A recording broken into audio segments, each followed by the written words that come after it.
The roar that woke me at 6 a.m. was no alarm clock. It was a generator the size of a small car snarling to life in the field behind my house. I stumbled to the window, bleary-eyed, expecting a downed plane or a freak storm. Instead, I saw a surreal scene. A massive white wedding tent with silver trim half-erected by a crew in matching polos emblazoned with Loretta's perfect events.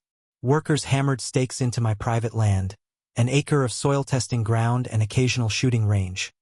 Like they owned it. A drone buzzed past my window, and someone shouted, "Move the dessert cart!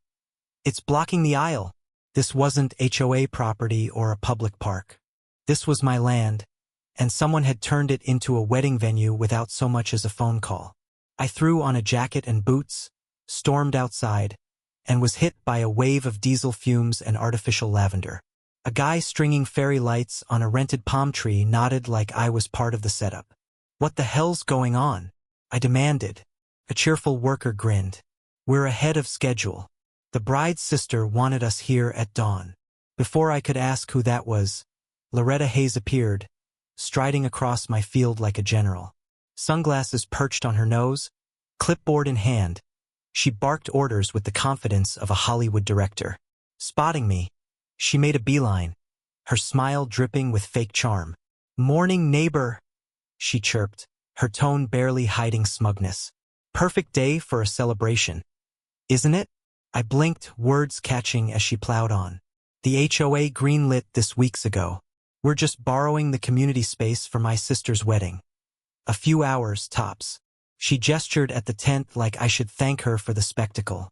Except this wasn't community space. The HOA's land was 3 lots away, and this acre was mine, marked by a weathered "No Trespassing" sign. "You're trespassing," I said, pointing at the sign. Loretta flicked her manicured hand. "That's just for stray dogs, not people." I pulled out my phone and started recording. She smirked, arms crossed. "You can't stop this. The DJ's paid and we're live on Instagram. Unless you're somebody important, go back to bed or whatever you nobodies do." She turned to yell about table placements, dismissing me like a bug. "Somebody important?" I muttered, a dry laugh escaping. She had no idea the mistake she'd made. I wasn't just a guy with a barn. I was Mason Caldwell, Willow County's chief permitting officer, the one who wrote the rules for outdoor events, safety codes, crowd limits, equipment contracts. Loretta's wedding crash was about to become a public disaster, and I'd make sure it was by the book. Inside, I locked the door and opened my office safe, pulling out county records. I searched the permit database for Loretta Hayes. There it was, a request from 2 weeks ago for a small picnic on HOA common ground. No tents, no speakers, just chairs and a trellis. Denied for missing fire safety plans and wrong zoning. She hadn't appealed or revised, just assumed she could bulldoze through. I printed 2 copies of the denial, one for action, one for satisfaction, and texted my colleague, Fire Marshal Tom Reynolds. He answered instantly, laughing when I described the generator, propane tanks, and tangled wires snaking across my field. "No tent permit, I bet," he said. I added, "No restrooms either." He groaned. "That's a health code nightmare. I'll be there in 90 minutes with sanitation and zoning." Sipping coffee, I watched Loretta orchestrate her chaos. The tent swayed in the breeze, a cake van was stuck in mud, and a bridesmaid shrieked about missing lilies. This wasn't just a violation. It was hubris, assuming I'd slink away while she turned my land into her sister's dream stage. She was wrong. By sunrise, guests arrived in heels and suits, tripping over grass, popping champagne before the vows. Loretta, now in a wide-brimmed hat, posed for selfies, oblivious to a kid toppling a floral arch. This wedding would be unforgettable, but not for her reasons. I compiled my evidence. The denied permit, my deed, zoning maps, and Willow County's penalty list for unpermitted events. Tucking the folder under my arm, I slipped around the property's edge, blending in like a curious onlooker. My phone snapped photos. An illegal fuel tank on the generator, open flame warmers near the tent's fabric, extension cords under flimsy rugs, no fire extinguishers. A dance floor crushed my irrigation markers, risking thousands in repairs. My jaw tightened, but I stayed calm, texting Tom the images. He replied, "Oof."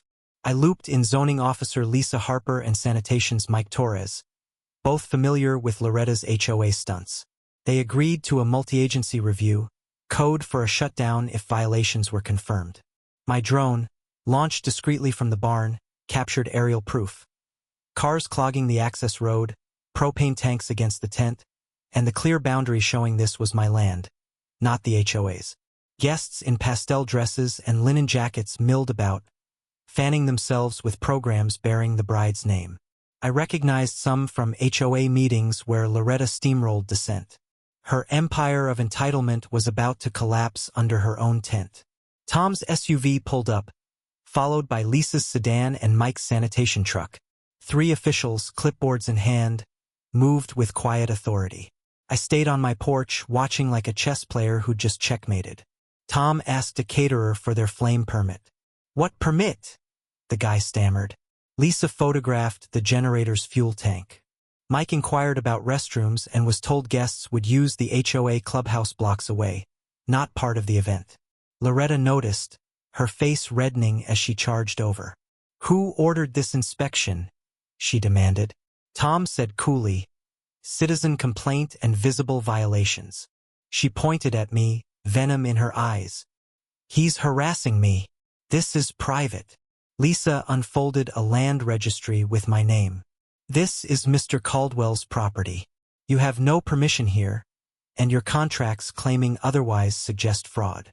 Loretta's confidence cracked.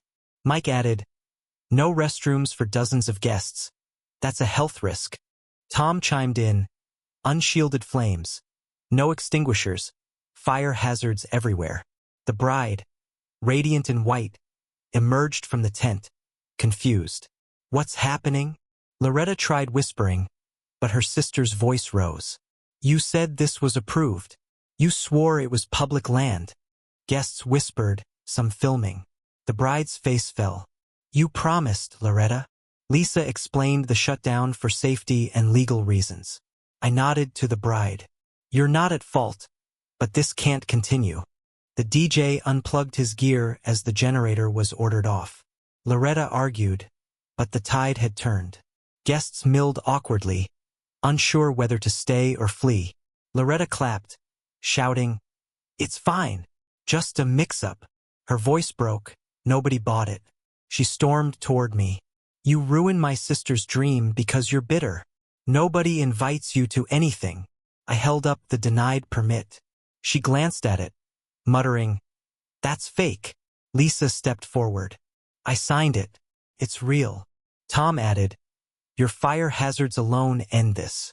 Mike piled on, "No sanitation fines before the cake's cut." Loretta's lip trembled. Her sister, mascara streaking, screamed, "You lied about everything." The crowd hushed. A black SUV rolled up, and out stepped Elaine Carter, a sharp-suited lawyer from the rental company. "Ms. Hayes," she said, "you lied about this being city land with HOA approval. Your fraud may cost us 6 figures." The bride gasped, "You forged contracts?" Loretta was silent, cornered. Elaine continued, "Explain it in court. We're suing." Guests drifted away. Vendors packed up. The tent stood like a hollow monument. Tom shook my hand. "This will be in the training manual." Lisa waved. "Citations incoming." Mike snapped a final photo. Loretta and her sister left, the bride shaking her head. I tossed a smudged wedding program into the burn pile. By evening, I reviewed my drone footage, a courtroom drama without a gavel. Loretta thought she could hijack my land. She forgot who wrote the rules. The next morning, my inbox brimmed. Zoning citations, sanitation violations, a fraud investigation request. Willow Valley community chats buzzed with memes of Loretta's tent tantrum, some set to carnival music. I laughed too hard. The HOA president, Diane Lee, visited with muffins and an apology. Loretta acted alone. "We'll cover damages." I took the muffins. "This is about fraud now, not just damages." Her smile faded. At the Willow County office, my evidence, drone footage, permits, photos became a case study. Elaine filed her suit, and Loretta settled, paying hefty fines and issuing a public statement. Weeks later, Loretta submitted a legitimate permit for a small tea party on actual HOA land. Flawless, with chairs, snacks, restrooms. A margin note read, "I'm trying to do it right." I stared, torn. She'd learned, but actions have weight. Approving it felt like rewarding hubris. I stamped denied and filed it. A thank you card arrived. Anonymous. "Thanks for protecting us, even when it's hard." The field healed, grass regrowing over the chaos. Kids biked past, one pointing. "That's where Loretta got wrecked." "Who's Loretta?" the other asked. "Some lady who thought she was above the rules." Their laughter faded into dust. Loretta's legacy was a warning. Don't lie, don't forge, don't cross the guy who writes the permits. My land stayed quiet, its boundaries firm, its lesson carved in a scratched fence post. Truth doesn't need a tent, it just needs someone to enforce it.